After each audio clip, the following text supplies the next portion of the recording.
Okay guys, welcome back. दोस्तों, ये हमारा कैलकुलेटर का तीसरा पार्ट्स वीडियो है, ठीक है। और इसमें हम बैकएंड प्रोग्रामिंग करेंगे क्योंकि इतना डिज़ाइन हमने कंप्लीट किया था अपने कैलकुलेटर का, ठीक है। सो अभी मैं चाहता हूँ कि मैं 1 पर क्लिक करूँ तो यहाँ 1 आ जाए, ठीक है। और इसी तरह जब मैं 2 पर क्लिक करूँगा तो यहाँ 2 आनी चाहिए, ठीक है। तो इसके लिए हम बैकएंड पर फंक्शन बनाएंगे। ओके, सो यहाँ मैं आऊँगा बटन 1 में, यह और यह मैं फंक्शन डिफाइन करूँगा। सो फंक्शन कॉल करने के लिए यह एक पाइथन में कमांड यूज़ होता है, एक प्रॉपर्टी, ठीक है। सो हम कमांड यूज़ करेंगे यह, और यह हम लैम्ब्डा एक्सप्रेशन को यूज़ करेंगे, ठीक है, ताकि ये सैम्पल हो हमारा कोड। और कॉलन, इसके बाद हम एक फंक्शन का नाम लिखेंगे, ठीक है। सो मैं एक फंक्शन का नाम लिखूँगा यहाँ, जो अभी तक हमने बनाया नहीं, ठीक है। मैं चाहता हूँ कि इस तरह फंक्शन हम बनाए और जो भी 1 बटन पर क्लिक करेगा तो ये फंक्शन कॉल हो, ठीक है। सो मैंने इसको नाम दिया बटन क्लिक, और इसमें हम 1 को पास करेंगे, ठीक है। सो यहाँ हम सेम फंक्शन यहाँ ऊपर बनाएंगे, ठीक है। यहाँ मैं बनाऊँगा function define def. Function name क्या था? Button click. सो जो भी बटन वर पर क्लिक करेगा तो ये फंक्शन कॉल होगा, और इसके लिए एक पैरामीटर पास होगा, ठीक है। सो अभी हम यहाँ मैं इसको चेक करूँगा। सबसे पहले रिटर्न कुछ भी नहीं, तो अभी इसको मैं रन करूँगा। फॉर एग्जांपल यहाँ मैंने 1 पर क्लिक किया तो हमारा जो फंक्शन है वो कॉल हुआ है, ठीक है, लेकिन हमारे फंक्शन में कुछ भी नहीं है। सो यहाँ हम लिखेंगे एक पैरामीटर को यहाँ रिसीव करेंगे, ठीक है, नंबर यानी 1 आएगा वहाँ से बटन 1 से, और यहाँ हम इसको ऑपरेशन परफॉर्म करेंगे।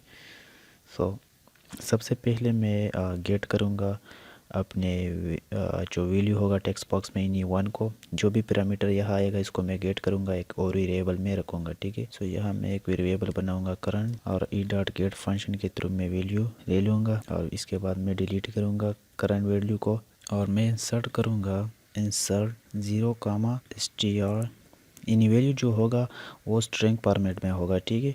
सो इसको मैं जस्ट चेंज करूँगा करंट। ओके, सो मैं आप लोगों को अभी इसको क्लियर कर दूंगा, ठीक है, आप लोगों के लिए। अभी मैं आप लोगों को बताऊंगा कि इसका मतलब क्या है। फॉर एग्जांपल यहाँ से मैंने अपनी कोड रन किया। जब मैं 1 पर प्रेस करूँगा तो यहाँ आप देख सकते हो कि हमारा 1 यहाँ गिवन हुआ है, ठीक है। सो ये किस तरह काम करेगा, मैं आप लोगों को यह बटन 1 की कोड दिखा दूँ। सो बटन क्लिक, जब मैं बटन 1 पर क्लिक करूँगा तो ये यहाँ से 1 पास करेगा। कहाँ? कौन सी फंक्शन को? बटन क्लिक को। और यह 1 आएगा नंबर में, ठीक है। सो नंबर में जो है 1 है, ठीक है। और गेट्स में जो है कुछ भी नहीं, यानी 1 है प्रेजेंट टाइम में। जब हमने एंटर किया वो 1 करंट में भी आएगा, ठीक है। इसके बाद मैंने डिलीट लिखा है। डिलीट इसलिए मैंने लिखा है, अगर मैंने 1 प्रेस किया तो 1 यहाँ आएगा। फॉर एग्जांपल इसको मैं कमेंट करूँगा, आप लोगों को सही तरह से समझ आएगा। अब इसको मैं कट करूँगा और फिर इसको मैं रन करूँगा। फॉर एग्जांपल यहाँ मैंने 1 क्लिक किया तो 1 आ गया, ठीक है। फॉर एग्जांपल इस तरह मैंने पेड़ क्लिक किया और इस तरह मैंने पेड़ क्लिक किया, तो इसका नुकसान क्या हुआ कि बार बार 1 मैं प्रेस करता हूँ 1 मरतबा, लेकिन आता है 2-3 मरतबा यह।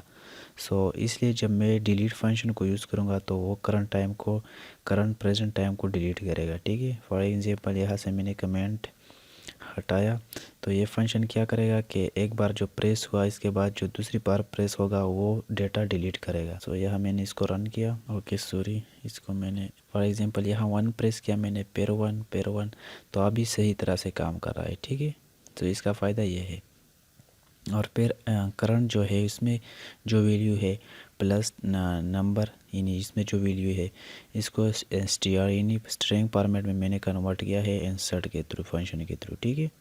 सो इस तरह हम सारे बटन्स के लिए ये कोड कॉपी करेंगे और ये सेम फंक्शन कॉल होगा, ठीक है। जो भी 2 पर क्लिक करेगा, 3 पर क्लिक करेगा तो ये फंक्शन कॉल करेगा और इसी तरह परफॉर्म होगा, ठीक है, हमारा काम।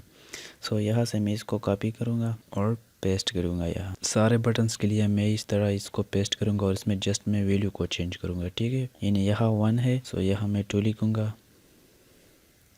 ये 3 होगा, ये 4, ये 5 और ये होगा 6, 7, 8, 9 और ये होगा 0। ठीक है, अभी मैं इसको रन करूँगा।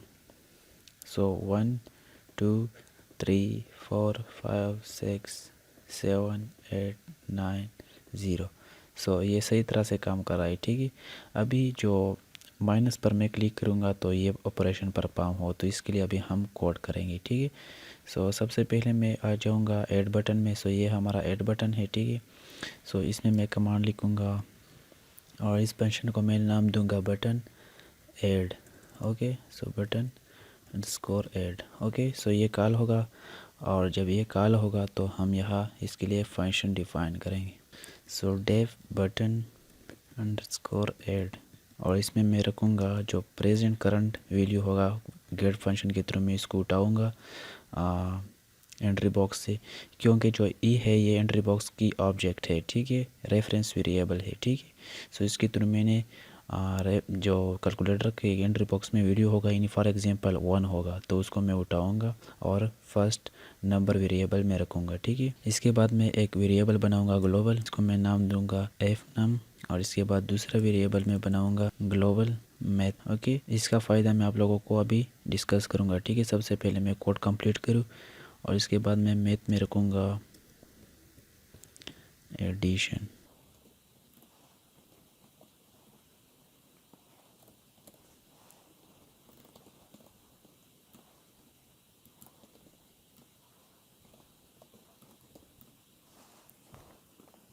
ओके दोस्तों, नाउ मैं इसको रन करूँगा। ठीक है, इसके बाद मैं आप लोगों को समझाऊंगा कि इस फंक्शन का क्या मतलब है। ठीक है, सो यहाँ से मैं इसको रन करूँगा। So for example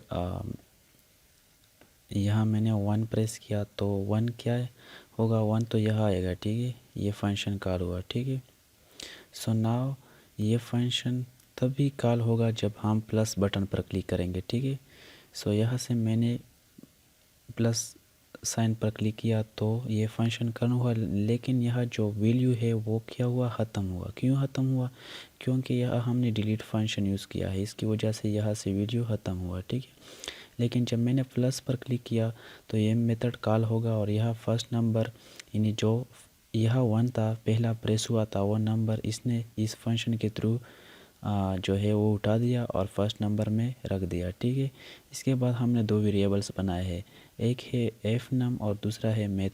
so math का जो है वो यहाँ मैंने एडिशन जो है इसको इनिशियलाइज़ किया है, लेकिन इसका जो इस्तेमाल है वो मैं इक्वल बटन के जब मैं बटन की जो कोडिंग करूँगा इसके बाद मैं आप लोगों को समझाऊँगा कि इसका मतलब क्या है। ठीक है, लेकिन फर्स्ट नंबर में मैंने क्या रखा, फर्स्ट नंबर में क्या है 1 और 1 जो है वो तो यहाँ से इंटीजर फॉर्म में स्ट्रिंग फॉर्म में आएगा। ठीक है, मैंने इसे यहाँ कन्वर्ट किया इंटीजर फॉर्मेट में। ठीक है, 1 तो क्या होगा इंटीजर फॉर्मेट में कन्वर्ट होगा और एफ नम में स्टोर होगा। इसके बाद मैं यहाँ से डिलीट फंक्शन के थ्रू यहाँ से वैल्यू को मैंने साफ कर दिया, इन्हें ख़त्म कर दिया। ठीक है, सो इसका मतलब ये है, लेकिन जो मैथ एडिशन है इसका बहुत बड़ा फ़ायदा है, लेकिन जब मैं इक्वल बटन के लिए कोडिंग करूँगा इसके बाद आप लोगों को समझ आएगा। ठीक है, सो अभी और बटन्स के लिए हम फंक्शन बनाएंगे। जब मैं मल्टीप्लिकेशन सब्ट्रैक्शन ये इस बटन्स पर क्लिक करूँगा तो इसके भी अपने अपने मेथड्स कॉल हो, तो इसके लिए हम यहाँ से कोड करेंगे। ठीक है, सो यहाँ मैं आऊँगा, इसको मैंने कॉपी किया कंट्रोल सी और यहाँ मैं इसको पेस्ट करूँगा कंट्रोल वी और यहाँ से मैं दूँगा सबसे पहले हम लिखेंगे क्लियर की। ठीक है, सो अभी मैं क्लियर बटन की कोड करूँगा। ठीक है, सो ये हमारा बटन है इक्वल, सो मैं इक्वल को छोड़ूंगा। अभी सबसे पहले मैं क्लियर की कोड करूँगा यहाँ, और जब क्लियर बटन पर कोई भी क्लिक करे तो हमारा ये मेथड कॉल हो। यहाँ मैं क्लियर के लिए एक और मेथड बनाऊँगा, सो बटन अंडरस्कोर क्लियर। सो ये कॉल होगा और हमारा जो डेटा होगा वो क्लियर होगा यहाँ से। सो यह जस्ट मैं लिखूँगा ई डॉट डिलीट और इसमें हम पास करेंगे 0 to end। ओके, और यहाँ मैं समी ओनली कॉलन लगाऊंगा। ठीक है, और अभी जब इसको मैं रन करूँगा फॉर एग्जांपल यहाँ मैंने कुछ डेटा एंटर किया, जब मैं क्लियर बटन पर क्लिक करूँगा सी पर तो यहाँ से डेटा क्लियर होगा, ठीक है। सो डिलीट फंक्शन के थ्रू यहाँ से वो डेटा रिमूव करेगा, ठीक है। सो अभी हम मल्टीप्लिकेशन बटन के लिए कोड करेंगे, ठीक है। सो मल्टीप्लिकेशन बटन हमारा ये है, कंट्रोल सी, और यहाँ मैं पेस्ट करूँगा कंट्रोल वी, और यहाँ हम लिखेंगे मल्टीप्लिकेशन, ओके। सो MUL मल्टीप्लिकेशन लिखा मैंने, और यहाँ से मैं इसको कॉपी करूँगा और इसी तरह एक फंक्शन बनाएंगे, ठीक है। सो कंट्रोल सी, और यहाँ से मैं आऊँगा और यहाँ मैं इसको पेस्ट करूँगा, ठीक है, और इसकी जगह होगा मल्टीप्लिकेशन। सो हमारा ये फंक्शन जब कॉल हो तो वही सेम कोड जो एडिशन के लिए हमने रखा है वो यहाँ से पेस्ट कॉपी करेंगे, कंट्रोल सी, और यहाँ मैं इसको पेस्ट करूँगा, ठीक है। So control V, okay. So coding जो है इसका सेम टू सेम है, लेकिन इसमें हम एक चेंजेस करेंगे। यहाँ हम जो मैथ की वेरिएबल है यहाँ हम मल्टीप्लिकेशन असाइन करेंगे, ठीक है। इसका फ़ायदा मैं आप लोगों को बाद में समझाऊंगा जब इक्वल बटन की कोड करेंगे, बाकी सेम टू सेम है सारा, ठीक है। सो इसी तरह हम डिवीज़न के लिए भी बनाएंगे। सो यहाँ मैं इसको कॉपी करूँगा, कंट्रोल सी, और यहाँ पेस्ट करूँगा कंट्रोल वी, और इसको हम नाम चेंज करेंगे डिवीज़न, इसका मेथड भी बनाएंगे, ठीक है। सो डिवीज़न मैंने दिया, और यहाँ भी हम मैथ वेरिएबल चेंज करेंगे, सो डिवीज़न, और इसी तरह हम सब्ट्रैक्शन के लिए भी चेंज करेंगे, ठीक है। सो यहाँ से मैंने ये कॉपी किया और पेस्ट, और यहाँ हम लिखेंगे सब्ट्रैक्शन, और यहाँ से मैं इसको कॉपी करूँगा और इसकी जगह हम लिखेंगे सब्ट्रैक्शन, ओके। और यहाँ हम इसकी मेथड्स कॉल करेंगे, ठीक है। सो फंक्शन कॉल करने के लिए हम बटन्स में कोड कॉपी पेस्ट करेंगे। सो यहाँ से मैं इसको कॉपी करूँगा, कंट्रोल सी, और यहाँ होगा सब्ट्रैक्शन, और यहाँ होगा डिवीज़न, ओके। नाउ जब मैं इसको रन करूँगा तो आप देख सकते हो कि हमारा प्रोग्राम सही तरह से रन हुआ है, ठीक है। So it's fine, but now जब मैं 6 प्लस मल्टीप्लिकेशन 6 पर क्लिक करूँ तो मुझे आंसर आनी चाहिए। यहाँ जब मैं इक्वल बटन पर क्लिक करूँगा तो मुझे एक आंसर आनी चाहिए, ठीक है। सो इक्वल बटन के लिए अब अभी हम कोड करेंगे, ठीक है। सो यहाँ से मैं इसको क्लियर कर दूँ, इसके बाद मैं आऊँगा इक्वल बटन के लिए। जो सारा कैलकुलेटर का जो मेन लॉजिक है वो इक्वल ही बटन में है, ठीक है। सो यहाँ मैं सबसे पहले मेथड डिफाइन करूँ, यहाँ कंट्रोल वी, और यहाँ मैं लिखूँ इक्वल, ओके। और यहाँ मैं आऊँगा define def equal, okay, and colon, इसके बाद मैं इसकी मेन लॉजिक स्टार्ट करूँगा, ठीक है। सो सबसे पहले मैं एक वेरिएबल यहाँ लूँगा, ठीक है, अंडरस्कोर, और इसमें हम करंट वैल्यू को इसमें गेट करेंगे, और इसके बाद हम इसमें जो वैल्यू होगा उसको डिलीट करेंगे। इसका कोड जो मैं सबसे पहले लिखूँगा, ठीक है, इसके बाद मैं आप लोगों को स्टेप बाय स्टेप समझाऊँगा, ठीक है। सो यहाँ मैं एक कंडीशन लगाऊँगा, if math variable equal addition, so a dot insert. तो दोस्तों इसका मतलब क्या हुआ। सो दोस्तों फॉर एग्जांपल यह कैलकुलेटर को किसी ने मतलब 1 प्रेस किया, ठीक है। सो 1 वैल्यू आएगा, ठीक है। इसके बाद जब कोई प्लस पर क्लिक करे, तो जब प्लस पर क्लिक करे, फॉर एग्जांपल यहाँ से मैं आप लोगों को कैलकुलेटर रन करूँ। सो यहाँ फॉर एग्जांपल किसी ने 1 प्रेस किया, इसके बाद प्लस पर क्लिक किया, इसके बाद 2 पर क्लिक किया, और जब इक्वल बटन पर क्लिक करेगा तो आंसर किया या 3। किस तरह काम किया इसने इस तरह काम किया। फॉर एग्जांपल जब फर्स्ट नंबर इस पर क्लिक किया, फॉर एग्जांपल 1 पर क्लिक किया तो 1 यहाँ आएगा, ठीक है। सो करंट वेरिएबल में स्टोर होगा, सारा प्रोसेस यह होगा। इसके बाद एडिशन पर क्लिक किया तो एडिशन का ये प्रोसेस होगा, ठीक है। इसके बाद जब वो इक्वल पर क्लिक करेगा, फॉर एग्जांपल 2 पर क्लिक किया तो दूसरा भी वैल्यू होगा ना, तो वो इस में आएगा, ठीक है। जब इसमें आएगा तो फॉर एग्जांपल उसने 2 प्रेस किया है तो 2 इसमें आएगा, ठीक है, सेकंड वेरिएबल में। तो इसके बाद उस जो एंट्री बॉक्स है इस फंक्शन के थ्रू वहाँ से डेटा क्लियर होगा और इसका जो एडिशन मेथड है वो कॉल होगा। किस तरह कॉल होगा, जब वो एडिशन पर क्लिक करेगा तो एडिशन मेथड कॉल होगा। ठीक है, यहाँ हमने एडिशन लिखा है ना, इसका फ़ायदा यह है कि ऐड फंक्शन जब कॉल होगा तो यहाँ से डायरेक्टली इस वेरिएबल में मैथ वेरिएबल में अगर एडिशन है तो ये काम कर दो। यानी फर्स्ट नंबर में जो वैल्यू है 1 और सेकंड नंबर में जो 2 में हमने प्रेस किया है उसको क्या करे, प्लस करे।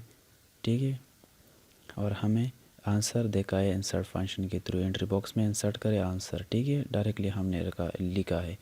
और यह हमने सेकंड नंबर को इंटीजर में कन्वर्ट किया है, क्योंकि फर्स्ट नंबर को तो हमने ऊपर जो है यहाँ कन्वर्ट किया है ना इंटीजर में। सो ये स्ट्रिंग वैल्यू हमें आएगा 2, तो हमने इसको इंटीजर में कन्वर्ट किया। ठीक है, और इसके बाद हमने एडिशन कर दिया।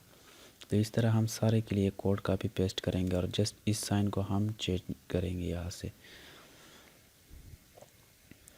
सो यहाँ से मैं इसको कॉपी करूँगा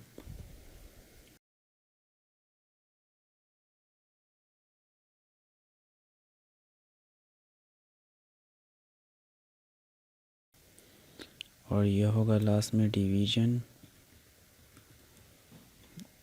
और इसका भी साइन हम चेंज करेंगे। ठीक है,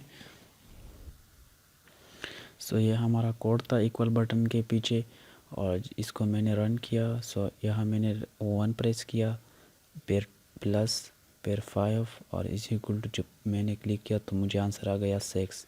यहाँ से मैंने क्लियर किया। ठीक है, यहाँ में 45 प्लस 45 आंसर आनी चाहिए 90। तो आप देख सकते हो कि सही तरह से काम कर रहा है। ठीक है, यहाँ से मैंने क्लियर किया 2 - 1 is equal to equal button पर जब मैं क्लिक करूँगा तो मुझे आंसर आनी चाहिए 1। ठीक है, सो 1 है। यहाँ से मैंने क्लियर कर दिया 8 - 5 आंसर आनी चाहिए 3। तो देख सकते हो। ठीक है, यहाँ से 5 × 5 तो आंसर आनी चाहिए 25। सॉरी, काम नहीं किया। 5 × 5 इज इक्वल टू आंसर नहीं नज़र आ रहा, क्योंकि यहाँ हमने कुछ मिस्टेक की है। इसको मैं चेक करूँगा। मल्टीप्लिकेशन का स्पेलिंग आई थिंक हमने गलत लिखा है। सो MULTIPLICAT ऑन मल्टीप्लिकेशन। सो यहाँ से मैं इसको कॉपी करूँगा